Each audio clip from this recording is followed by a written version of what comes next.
Hey everyone, thanks for tuning in. Today I want to talk about something that can be really challenging for a lot of us. It's that moment when someone looks you in the eye and says, "I don't believe in God, what do you do?" What's your first reaction? If you're like me, sometimes that initial instinct is to get defensive. It's like a switch flips, and suddenly you feel this pressure to jump into a debate, to pull out all your apologetics training, and to prove them wrong. We want to defend God, defend our faith, and win the argument. But what if I told you that winning the argument isn't the goal? What if our true calling in that moment has nothing to do with being right, and everything to do with reflecting Christ? The goal isn't to prove someone wrong, it's to show God's truth through love, patience, and genuine wisdom. Think about it. When has a heated debate ever truly changed someone's heart? It might silence them. It might even make them concede a point. But does it draw them closer to the love of God? Rarely.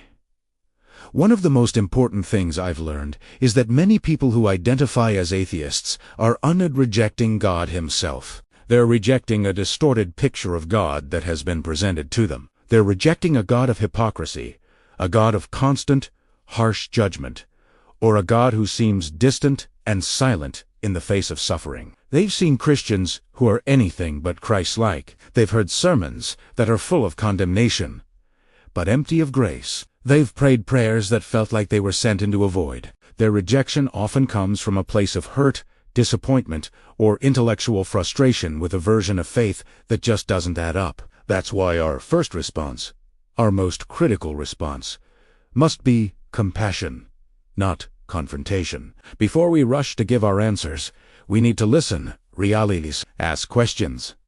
What led you to that conclusion? Have you had a bad experience with religion? What does the word God mean to you? Understand their story, their doubts, their pain, before you even think about trying to explain your own beliefs. People need to feel heard before they will ever be open to hearing. Let's look at Jesus.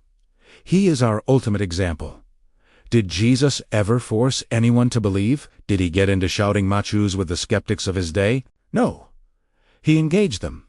He told stories. He asked thought-provoking questions. He spoke profound truth, but he always did it with a foundation of grace. And most importantly, he let his actions reveal the heart of God.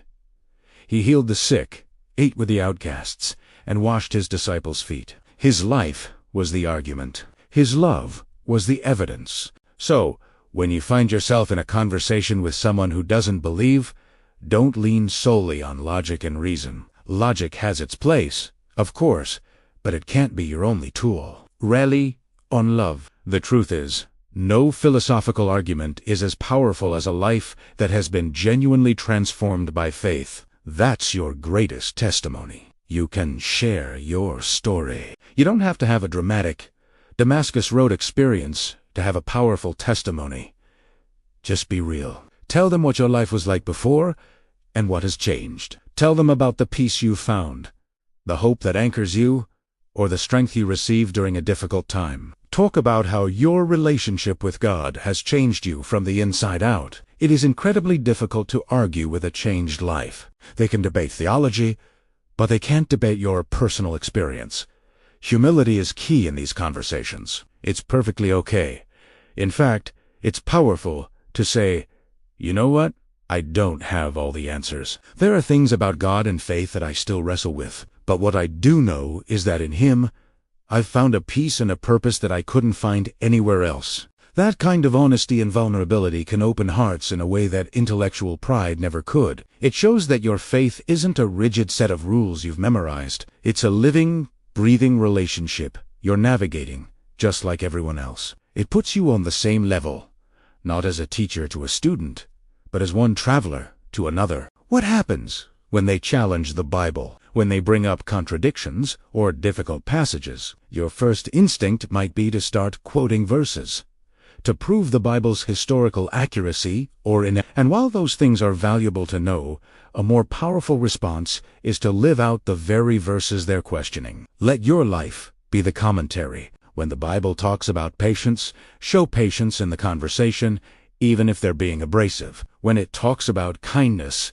be kind. When it talks about peace, remain calm and centered. Your gentleness, Your forgiveness, your unshakable hope, these qualities speak volumes louder than any spoken defense. They are a living demonstration of the Bible's power. We have to release ourselves from the pressure of converting someone. It is not your job to convince. That's a heavy burden that we were never meant to carry. It is God who changes hearts. It is the Holy Spirit who brings conviction and revelation. Our role is much simpler and much more beautiful. Our role is to plant seeds. We plant seeds of love, of kindness, of truth. We water them with our prayers and our consistent, genuine care. But it is God who brings the growth, in His own time and in His own way. So, the next time you're in that conversation, take a deep breath. Remember your purpose. Answer with gentleness and respect. Speak the truth, but make sure it is seasoned with an abundance of love. Respect their freedom to disagree, just as God respects yours. He doesn't force our allegiance, and neither should we. And even if they walk away from the conversation completely unconvinced, they should walk away with one undeniable truth ringing in their ears. You truly cared. They should feel respected, heard, and valued as a person. They might not remember your arguments, but they will remember your attitude. They will remember your kindness. Because at the end of the day, a faith that only argues might win a debate, but it's a faith that truly loves that has the power to win a soul. That's the mission. That's the calling. Let's be people who are known not for being right, but for loving well. Thanks so much for watching. If this resonated with you, please consider liking this video and subscribing for more content like this. I'd love to hear your thoughts and experiences in the comments below. See you next time.